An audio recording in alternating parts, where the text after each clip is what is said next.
아멘. 네. 우리 오늘 그 사도행전 7장 54절 말씀서부터 8장 3절까지의 말씀을 저희가 보았습니다. 지금까지 우리는 사도행전의 말씀을 통하여서 예수님께서 약속하신 그러한 성령을 예루살렘 교회에 보내주시고, 또한 성령이 옴으로 말미암아 예루살렘 교회가 세워지는 그러한 모습들을 살펴보았습니다. 비록 여러 가지 어려움들도 참 많았습니다. 그러나 그러한 어려움 속에서도 복음이 예루살렘 곳곳에 이곳저곳에 퍼져나가고, 실제로 예루살렘 교회는 부흥하는 일들을 우리가 살펴볼 수가 있었습니다. 특별히 우리 사도행전 6장 7절 말씀에 보게 되면 이러한 말씀이 있었었죠. 우리 7절 말씀을 보면, 하나님의 말씀이 점점 왕성하여 예루살렘에 있는 제자의 수가 더 심히 많아지고 허다한 제사장의 무리도 이 도에 복종하니라.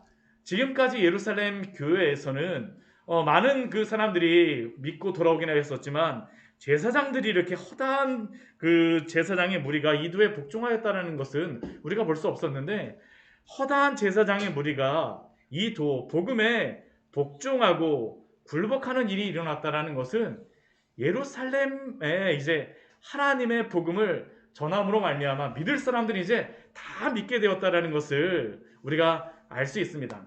그러나 예루살렘 교회가 이렇게 부흥하고 흥황할 때에 또 한편에서는 악한 그러한 세력들이 동일하게 이렇게 역사하는 것들을 우리가 볼 수 있죠. 우리가 항상 그런 것 같습니다. 우리가 은혜를 많이 받게 되면 우리 주변에서 꼭 우리를 시험하게 되는 그러한 일들이 또 같이 일어나는 것들을 우리가 살펴볼 때가 있어요. 그렇죠?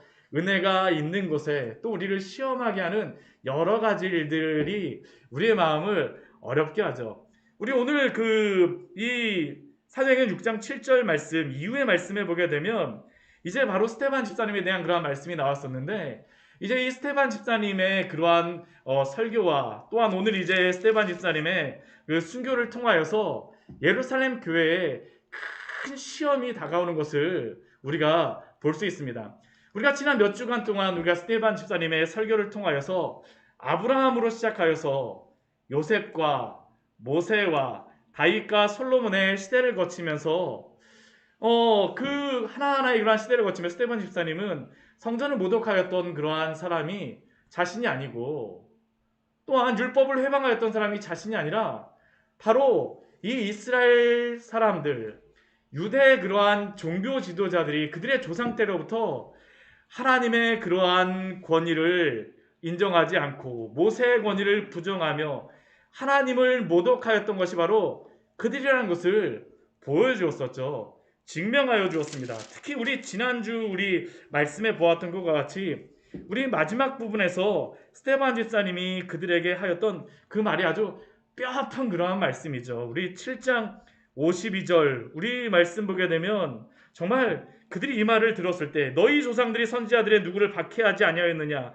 의인이 오시리라 예고한 자들을 그들이 죽였고 이제 너희는 그 의인을 잡아준 자요 살인한 자가 되나니.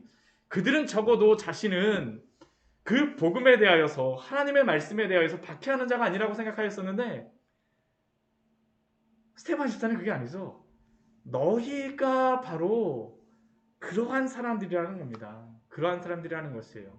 특히 모세를 통하여서 약속하였던 그 선지자가 오셨음에도 불구하고, 그 선지자가 누구입니까? 예수님인데 그 선지자를 바로 너희가 못 박아서 죽였다라는 것이 바로 스데반 집사님을 통하여 주시는 그러한 책망이었었죠. 그리고 이 책망을 들었을 때에 오늘 그들의 반응이 나타나는 게 바로 오늘의 말씀입니다. 먼저 그들 54절 말씀을 보게 되면 그들이 이 말을 듣고 마음에 찔립니다. 왜 찔렸을까요? 부인을 할 수가 없는 것입니다. 나는 그렇지 않다라고 부인을 하고 싶은데 뭐라고 부인할 수 있는 그 거리를 찾을 수가 없습니다. 구약성경서부터 시작해서 아브라함 때서부터 시작해갖고 지금까지의 그런 모든 역사를 훑으면서 스데반 집사님을 통하여 전하여 줬던 그 말씀을 듣고 보니까 자기들이 정말 하나님의 복음에 대하여서 반역하였던 사람들이라는 것을 부인할 수가 없었죠. 그들이 바로 하나님을 모독하는 자였었고, 그들이 바로 성전을 모독하는 자였었고, 그들이 바로 율법을 회방하는 자라는 것을 그들은 부인할 수가 없었던 겁니다. 그냥 이 이야기를 들으니까 그들의 마음에 찔림이 오니까 어떤 일들이 벌어지냐면 막 이를 갈게 됩니다. 이를 갈게 돼요. 우리 54절 말씀 보게 되면 그를 향하여 이를 갈거늘.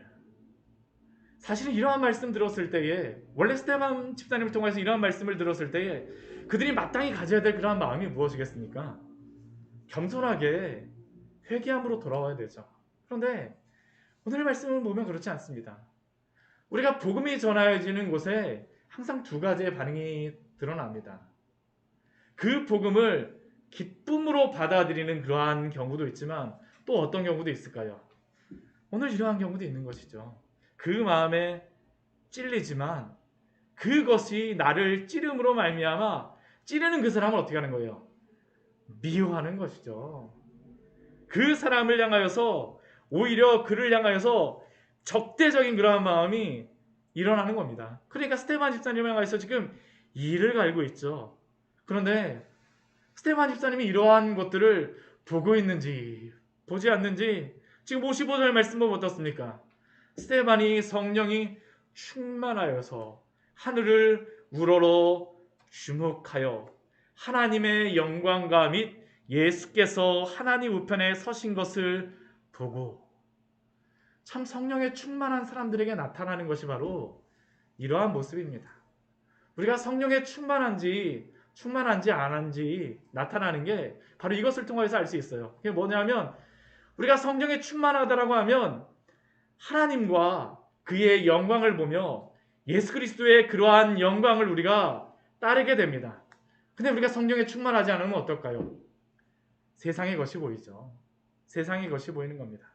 지금 두 가지의 반응이 지금 여기에 다 드러나고 있는 것입니다. 지금 스데반 집사님의 그러한 책망을 들었던 이 사람들에게 어떤 것이 보입니까? 스데반 집사님의 책망만 보이죠. 스데반 집사님을 통하여 주시는 그 질책만 보이는 것입니다. 이것을 통하여서 하나님께서 그들을 부르시고 그들에게도 지금 돌아오라고 하시는 그 말씀을 듣지 못하고 그들은 어떻습니까? 이를 가는 것이죠. 미워하는 마음만 들어요. 거기에 반해서 성령 충만하였던 스데반 집사는 어떻습니까? 자기를 미워하는 사람들에게 주목하지 않습니다. 세상과 나는 간 곳 없고 오직 누구만 보이는 걸까요? 부속한 주만 보이고 있습니다. 하늘을 우러 주목하여 하나님의 영광과 및 예수께서 하나님 우편에 서신 것을 보고, 저는 이러한 은혜가 우리 가운데 있기를 축원합니다. 정말 우리가 세상 살아가다 보면 얼마나 많은 것들이 보여요. 그렇죠? 저도 여러 가지 이야기를 듣다 보면 이 세상에 돌아가는 그러한 이야기를 듣다 보면 왜 그렇게 하셨어요? 그렇게 그런 얘기 가끔 들을 때 있거든요. 그러면 내가 정말 그렇게 안 한 게 잘못인가 라는 생각도 들고 혼자서 곰곰이 생각해 볼 때도 있습니다. 내가 잘못했나? 세상의 소리가 들리게 되면 사실 우리의 마음을 다잡기가 힘들어요. 근데 그러한 때에 우리가 그것을 이기는 방법이 무엇이겠습니까? 성령의 충만함입니다. 성령의 충만함. 성령께서 우리를 충만하게 해주실 때에 우리가 세상의 소리가 들리지 않죠. 안 들리는 것이 아닙니다. 들림에도 불구하고 우리가 더 크고 더 귀하고 더 영광스러운 분을 우리가 보고 있기 때문에 세상의 소리와 세상의 것들에 대하여서 우리가 미혹되지 않는 것이죠. 바로 스데반 집사님이 그러신 것입니다. 오늘 56절 말씀을 보면 이 56절의 말씀은 스데반 집사님에게는 엄청난 용기를 담은 그러한 그 고백이고, 또한 이것을 듣는 예루살렘 종교 지도자들에게는 엄청나게 시험이 되는 그러한 말씀입니다. 우리 56절 말씀 같이 한번 읽어볼까요? 말하되 보라 하늘이 열리고 인자가 하나님 우편에 서신 것을 보노라 한데, 지금 스데반 집사님은 이것을 지금 보고 있습니다. 세상 사람들, 나를 지금 위협하는 그 사람들, 이것을 이야기하게 되면 이들이 싫어하리라는 것을 알고 있습니다. 그럼에도 불구하고 하나님의 영광을 보고 있기 때문에 보고 있는 것을 그대로 외치는 것이죠. 보라 하늘이 열리고 인자가 하나님 우편에 서신 것을 보노라 한데, 그런데 이것을 듣는 이들에게는 이 소리가 무엇처럼 들렸을까요? 신성모독을 하고 당연히 돌을 때려서 죽여야 될 사람의 소리로 들릴 수밖에 없습니다. 왜 그러냐 하면 우리 마가복음 우리 말씀 한번 찾아보도록 하겠습니다. 우리 마가복음 14장 62절의 말씀입니다. 마가복음 14장 62절의 말씀입니다. 마가복음 14장 62절.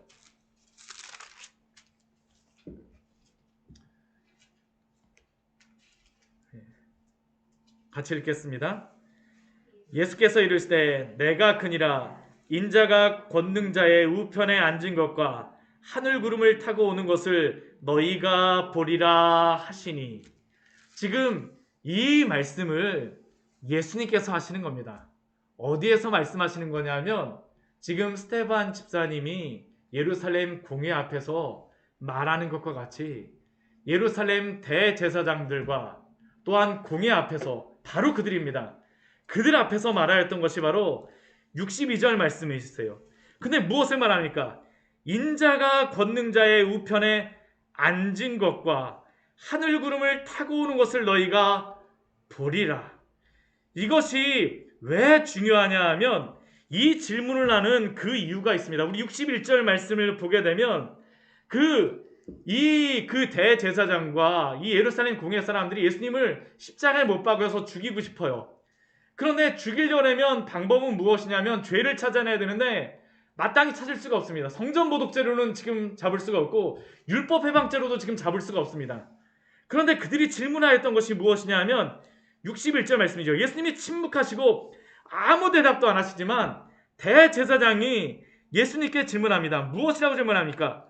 내가 찬송받을 이의 아들 그리스도냐? 찬송받을 이는 누구일까요? 하나님이세요. 너가 하나님의 아들 그리스도냐?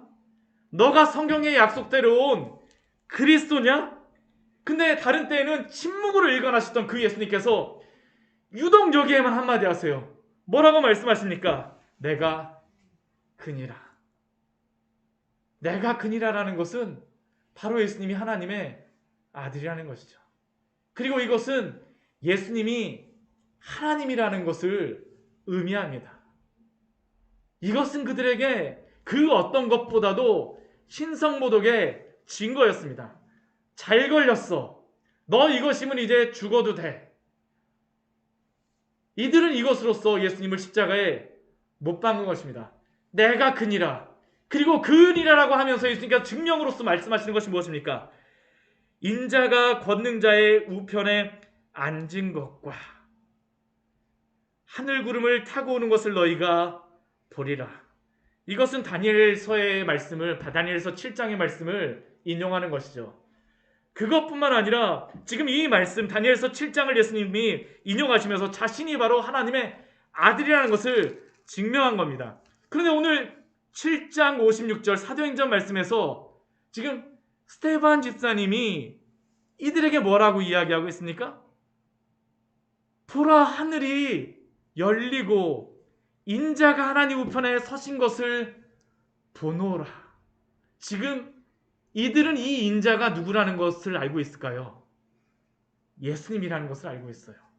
내가 그니라라고 말하였던 그 예수님을 지금 이전에 이들은 예수님을 십자가에 못 박아서 죽인 사람, 저주받은 자로서 지금 이야기하고 그것을 따라갔기 때문에 지금 스데반 집사님을 이렇게 지금 박해하고 공회 앞에 세운 것인데, 오히려 스데반 집사님은 뭐라고 합니까?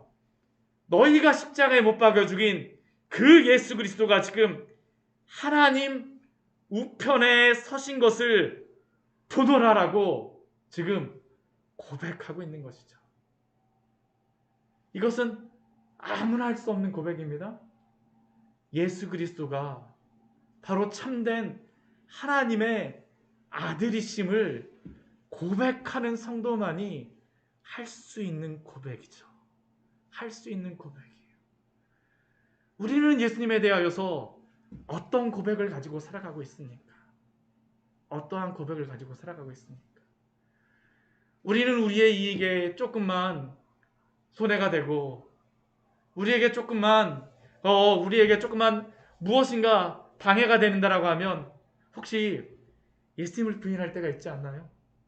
제가 어렸을 때 저의 그러한 부끄러운 모습을 생각해 보게 되면 어렸을 때 기도하고 밥 먹어야 된다는 거 아는데도 불구하고 예전에 정말 그게 왜 부끄러웠었는지 기도하고 밥 먹는 것조차도 너무나도 부끄러워했던 저의 모습입니다. 근데 제가 이것을 말씀드리지만 어디 우리가 그것만 하겠습니까? 사실 우리가 살아가면서 내가 예수님 믿는다는 사람이라는 것을 알리게 되면 내가 손해를 볼까봐 때로는 예수님을 부인하며 때로는 예수님의 백성이 아닌 것처럼 아무것도 아닌 것처럼 혹시 그대로 살아가고 있지 않습니까? 오늘 그러나 성령 충만한 스테반 집사님은 아니죠. 세상과 나는 간과도 없고 구속한 주만 보이기 때문에 이 말을 하게 되면 이들이 어떻게 나오리라는 것을 알고 있었음에도 불구하고 보라 하늘이 열리고 인자가 하나님 우편에 서신 것을 보노라 한데 저는 이러한 고백이 우리 안에 있기를 소원합니다. 정말 이러한 고백을 하는 그러한 성도들이 참 없는 것 같아요. 물론 없다라고 말하는 것은 아니죠. 우리의 삶 속에서 이 시대 가운데 이러한 고백을 가진 많은 성도들이 있었으면 좋겠습니다. 나 자신을 부인하고 예수 그리스도의 십자가를 지고 가는 그러한 성도의 삶. 그러나 스테반 집사님이 이렇게 고백하였을 때 주변의 사람들의 반응은 무엇일까요?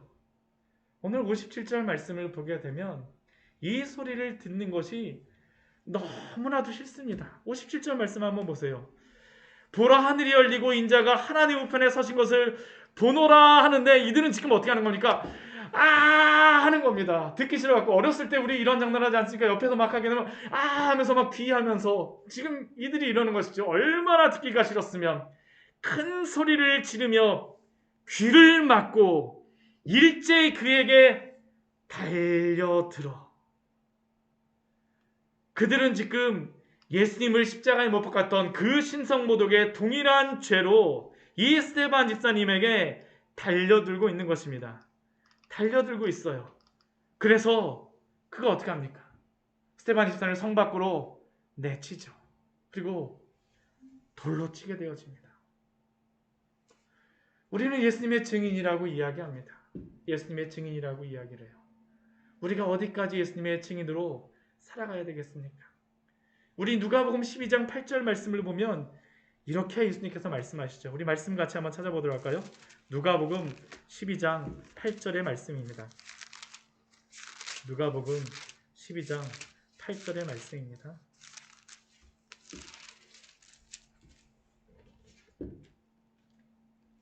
같이 읽겠습니다. 내가 또한 너희에게 말하노니 누구든지 사람 앞에서 나를 시인하면 인자도 하나님의 사자들 앞에서 그를 시인할 것이요. 비록 스테반 집사님이 이렇게 많은 사람들 앞에서는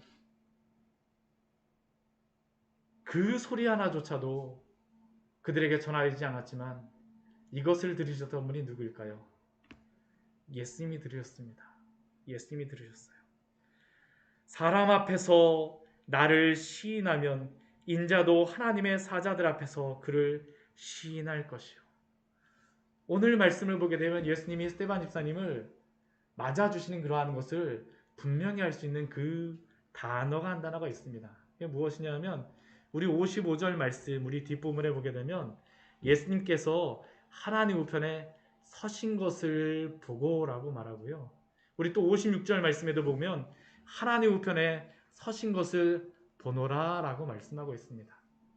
이게 왜 제가 이 말씀을 드리냐 하면 예수님이 하나님 우편에 서셨다라는 말씀이 구약 성경에도 나오지 않고 또 예수님께서도 아까 우리 마가복음 14장 62절 말씀에서도 뭐라고 말씀하시냐면 내가 하나님 우편에 앉으셨다라고 기록이 되어 있어요.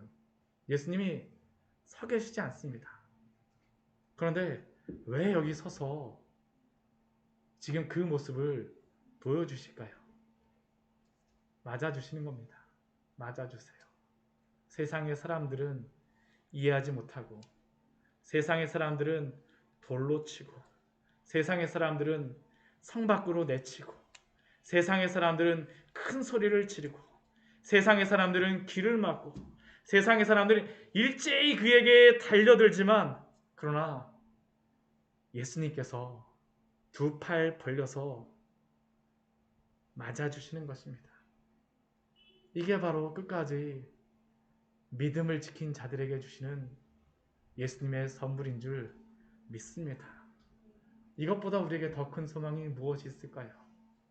우리가 하나님 앞에 갔을 때, 하나님의 나라에 다다랐을 때 예수님이 두 팔 벌려서 그래 누구누구야 잘하였도다 충성된 조랑 하면서 두 팔 벌려서 맞아주시게 되면 그것보다도 더 큰 기쁨이 어디 있겠습니까? 이게 바로 스테반 집사님에게 주시는 놀라운 축복이죠. 예수님이 맞아주세요. 때로는 세상의 사람들이 우리를 몰라줄 때가 너무나도 많지 않습니까? 우리는 정말로 죽을 만큼 열심히 하고, 우리는 때로는 죽을 만큼 열심히 살았는데 아무도 몰라줄 때가 있습니다. 때로는 부모님도 몰라주고요. 때로는 자식도 몰라주고, 때로는 부모도 몰라줍니다. 근데 누가 아실까요?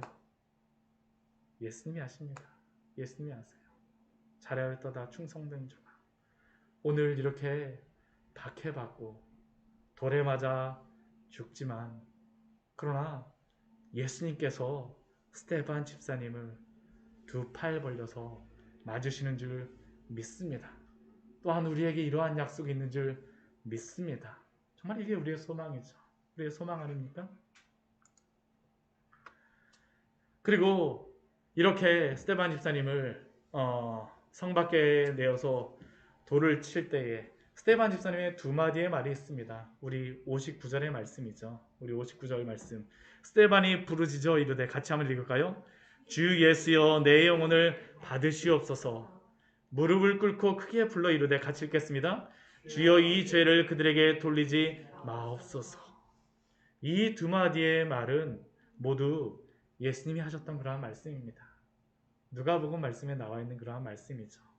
우리 누가복음 23장 46절 말씀에 보게 되면 이 말씀이 나와 있지 않습니까? 우리 같이 한번 보도록 하겠습니다. 누가복음 23장 46절의 말씀입니다.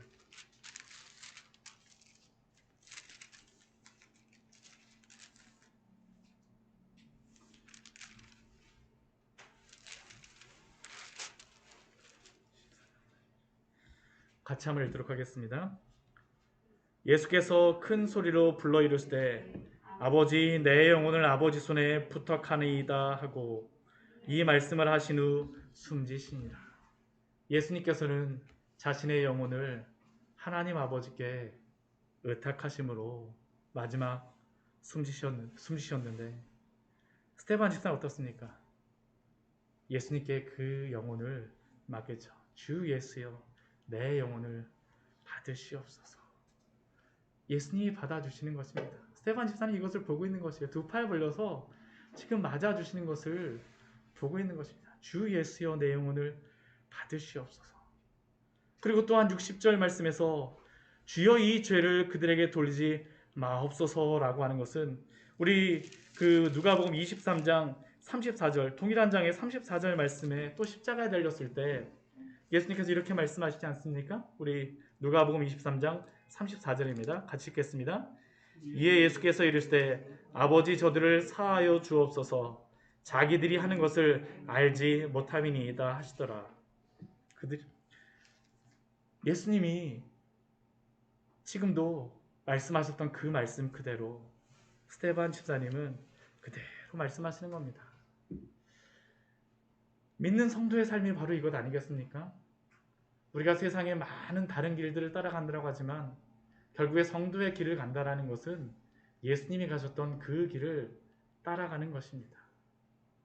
오늘 이 스테반 집사님의 이 길은 예수님이 가셨던 그 길입니다. 예수님이 모함 받으셨던 그 모함 그대로, 예수님이 사람들에게 십자가에 못 박히셨던 그 죄목 그대로, 또한 예수님이 마지막에 고백하셨던 그 고백 그대로 예수님을 따라가는 그 모습이 바로 스데반 집사님의 모습이죠. 우리는 어떤 길을 따라가고 있습니까? 우리가 예수 그리스도 안에서 연합하여서 그분을 따라간다라고 하는 것은 예수 그리스도를 믿고 그 안에서 구원받고 하나님의 그 영광을 누리는 것뿐만 아니라 예수 그리스도가 가셨던 그 고난의 길도 그리스도와 연합함으로 말미암아 그 길을 따라가는 것을 의미합니다. 우리는 혹시 영광의 길만을 예수님과 연합하겠다라고 생각하며 따라가지 않습니까? 그러나 성도는 예수님이 가셨던 그 고난의 길도 기쁨의 길로 여기며 또한 따라가야 될 줄 믿습니다. 쉽지 않죠. 쉽지 않은 것입니다. 그래서 성령 충만한 가운데 가야 되는 길이 바로 이 길입니다. 이러한 것들을 하고 스데반 집사님이 이제 마지막 숨을 거두게 되어지는데 그 마지막 숨을 거두는 그러한 그 단어도 참 은혜가 되어지는 단어죠. 우리 60절 우리 가장 마지막에 이 말을 하고 무엇이라고 되어 있습니까? 자니라 라고 말씀합니다. 그는 비록 그의 육신은 돌팔매질을 당하여 상하였지만 그러나 예수님이 그의 영혼을 받아주셨기에 평안함 속에서 잘 수가 있었던 것입니다. 저는 우리에게 성도에게 주어진 소망이 바로 이러한 소망이라고 생각을 합니다. 코로나로 인하여서 참 얼마나 우리가 어려운 가운데 있습니까? 그렇죠. 정말로 우리가 조금만 한 발자국 옆에서 사망과 생명의 그러한 틈바구니 가운데 우리가 살아가고 있다는 그런 생각을 순간순간마다 하고 있지 않습니까? 그러나 세상의 많은 사람들에게는 죽음이 인생의 끝이요. 또한 이 세상에 가졌던 그러한 모든 영광을 다 놓고 가는 것으로서 여겨질 수 있지만 성도에게 죽음은 무엇일까요? 그리스도 안에서 자는 것인 줄 믿습니다. 그 안에 우리가 거하는 것이죠. 평안함을 누리는 것입니다. 이게 바로 스데반 집사님이 누렸던 그러한 순교의 현장이었습니다.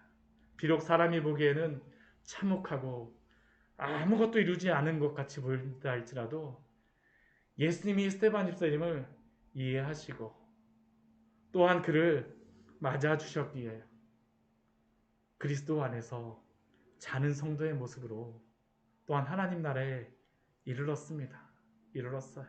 우리에게 이러한 평안함이 있어야 되지 않겠습니까? 그런데 오늘 스데반 집사님이 이렇게 잔이라 하고 끝난 것처럼 나오지만 그러나 스데반 집사님의 그러한 사역은 이것으로서 끝나지 않습니다. 오늘 8장 1절에서부터 3절까지의 말씀을 보게 되면 박해가 일어났음을 우리가 볼 수 있죠. 그렇죠. 우리 1절 말씀을 보게 되면 그날에 예루살렘에 있는 교회에 큰 박해가 있어. 다른 날도 아닙니다. 그렇죠? 스데반 집사님이 죽은 그날에 예루살렘에 있는 교회에 큰 박해가 있었습니다. 그래서 그날 어떠한 일이 벌어집니까? 사도회에는 유대와 사마리아 모든 땅으로 다 흩어지게 됩니다. 그리고 몇 명 용감한 성도들은 어떻게 할까요? 우리 2절 말씀 보게 되면 그렇게 나와 있죠. 경건한 사람들이 스데반을 장사하고 위하여 크게 울더라.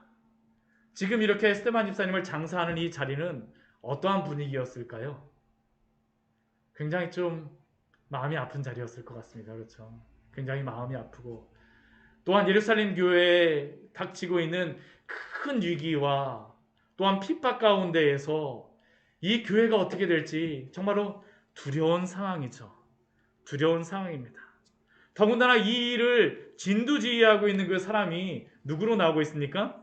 사울이라는 그러한 사람입니다. 우리 7장 우리 마지막 말씀에서도 58절 말씀에서도 사울이라는 청년의 발 앞에 증인들이 옷을 두었다라고 하는데 이 사울이라고 하는 사람은 이 자리뿐만 아니라 스데반 집사님을 죽이는 자리뿐만 아니라 스데반 집사님이 죽고 나서도 1절 말씀 보면 어떻습니까? 그가 죽임당함을 마땅히 여기고 또한 그는 이 큰 밖에 가장 앞장서서 잔멸하면서, 이 잔멸이라는 것이 꺼진 불 막 이렇게 끄듯이 다니는 게 바로 이 잔멸이라는 그 단어입니다. 얼마나 심각하게 박해를 하고 다니는지 각 집에 찾아 들어가서, 예전에는 이렇게 스테반 집사님 같은 경우는 한 명만 이렇게 했는데 집까지 이제 찾아 들어가는 겁니다. 남녀를 끌어다가 옥에 넘기니라. 인간적인 눈으로 보게 되면 아무 소망도 없고 아무 기대도 가질 수 없는 환경입니다. 그러나 우리는 이 말씀 뒤에 있는 하나님의 그 일을 봅니다. 무엇을 보고 있습니까? 바로 예루살렘 교회에 있던 그 복음이 전파되어지죠. 오늘 1절 말씀에는 굉장히 중요한 단어가 나와 있습니다. 무엇입니까? 사도 외에는 다 유대와 사마리아 모든 땅으로 흩어지니라. 우리 사도행전 우리 1장 우리 8절 말씀에 무슨 말씀이 있습니까? 우리 사도행전 우리 1장 8절 우리 가장 중요한 말씀이죠. 우리 같이 한번 읽어보도록 할까요? 오직 성령이 너희에게 임하시면 너희가 권능을 받고 예루살렘과 온 유대와 사마리아와 땅끝까지 이르러 내 증인이 되리라 하시니라. 지금 이 스데반 집사님의 이 죽음은 굉장히 아프고 교회에는 아픔이지만, 그러나 유대와 사마리아 모든 땅으로 흩어짐으로 말미암아 교회의 복음이 더 이상 예루살렘에만 머물러 있는 것이 아니라 곳곳에 전파되어지게 되죠. 그리고 또한 이렇게 교회를 잔멸하며 박해하는 사울은 어떻습니까? 복음 전파자가 됩니다. 지금 사울이 성도들을 다 내쫓고 있는데요. 나중에는 어떻게 될까요? 사울이 내쫓은 성도들과 함께 복음을 전하는 것입니다. 참 놀라운 하나님의 은혜죠. 그래서 우리는 하나님의 이 지혜를 도저히 알 수가 없습니다. 우리의 지혜로서는 측량할 수도 없고 우리의 지혜로서는 어떻게 이런 것이 되어질까라고 생각할 수도 없죠. 지금 이 상황에서는 누가 보아도 낙심하며 슬퍼하고 아파할 수밖에 없는 것이지만, 그러나 하나님께서는 이 상황조차도 유대와 사마리아와 모든 땅으로 복음을 전하는 그러한 통로로 사용하신 줄 믿습니다. 또한 이 일에 사울을 준비시키심으로 말미암아 당신의 교회를 세워가시는 것이죠.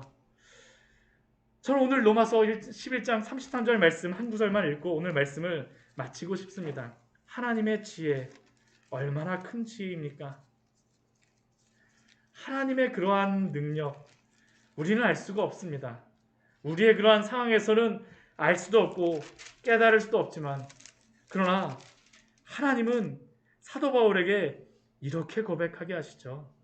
사도 바울의 고백입니다. 이러한 일을 직접 봤었던 사도 바울의 고백이죠. 우리 11장 우리 33절 우리 34절 말씀 우리 같이 읽겠습니다. 깊도다 하나님의 지혜와 지식에 풍성하며 그의 판단은 헤아리지 못할 것이며 그의 길은 찾지 못할 것이로다. 누가 주의 마음을 알았느냐? 누가 그의 모사가 되었느냐? 깊도다 하나님의 지혜와 지식에 풍성하며. 우리는 그의 뜻과 그의 길을 알지 못하지만, 그러나 지혜가 풍성하신 하나님께서는 당신의 그 판단을 따라 당신의 길을 따라 오늘도 당신의 일들을 이루어 가실 줄 믿습니다. 저는 코로나의 때가 바로 이러한 때라고 생각을 합니다. 참 얼마나 어려운 때입니까?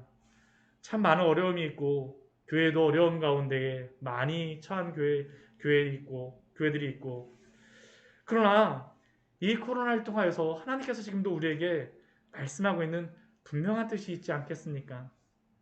우리가 우리의 죄를 보게 하시고 더욱 하나님을 사모하게 하시고 어려움 가운데 있지만, 그러나 우리가 이 세상에 썩어지고 없어질 것을 붙잡는 것이 중요한 것이 아니라 하나님의 가장 선하고 아름다운 것을 소망하며 살아갈 수 있도록 우리에게 주신 또한 또 다른 축복의 때임을 우리가 고백하기로 합니다.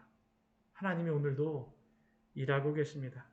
참된 우리의 소망을 따라 하나님의 뜻을 바라며 하나님의 나라를 바라며 살아가시는 우리 귀한 성도님들 되시기를 축원합니다.